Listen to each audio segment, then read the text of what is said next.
नमस्कार मेरे दोस्तों, मेरा नाम है सुभ्रांशु शुक्ला और आज हम बात करने वाले हैं कॉरपोरेट और राजनीतिक पार्टियों के संबंध के बारे में। जब हम इस विषय पर हम बात करते हैं तो कहीं ना कहीं राजनीतिक भ्रष्टाचार के बारे में भी चर्चा होती है। कहीं ना कहीं राजनीतिक रूप से जो संसाधन हमारे देश के टैक्स पेयर के द्वारा जुटाए हुए हैं, कहीं ना कहीं उनकी साझेदारी के बारे में भी सवाल उठते हैं। और कहीं ना कहीं बात तब भी उठती है जब फेयर तरीके से ठेके नहीं दिए जाते हैं, कॉन्ट्रैक्ट्स नहीं दिए जाते हैं और छोटी कंपनियां कहीं ना कहीं दबती हुई दिखाई देती हैं और एक डायलॉग सामने आता है कि कैसे बड़ी मछली छोटी मछलियों को खाती है। तो आज उसी बारे में हमारी चर्चा होगी। जब हम बात करते हैं कॉरपोरेट और राजनीतिक पार्टियों के बारे में, तो अमेरिका का चुनाव जो अभी हुआ है वो बहुत ही प्रासंगिक जान पड़ता है, क्योंकि अमेरिका के चुनाव में कहीं ना कहीं कॉरपोरेट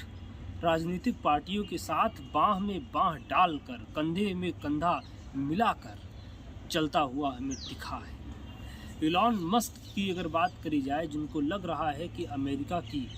सरकार में, आगामी सरकार में जो जनवरी में जिसकी कैबिनेट डिसाइड होगी, उसमें कोई ना कोई मंत्रालय और बड़ी जिम्मेदारी जरूर मिल सकती है। तो कहीं ना कहीं इलॉन मस्क को जो हमने देखा अमेरिका के चुनाव में रिपब्लिकन पार्टी के उम्मीदवार डोनाल्ड ट्रंप के साथ लगातार चुनाव प्रचार करते हुए भी, और हजारों मिलियन डॉलर्स की जो पूंजी है उसको निवेश करते हुए भी हमने इलॉन मस्क को देखा है। उसके साथ अगर भारत में अगर कॉरपोरेट के और भारतीय पार्टियों के संबंध के बारे में देखा जाए, तो इलेक्टोरल बॉन्ड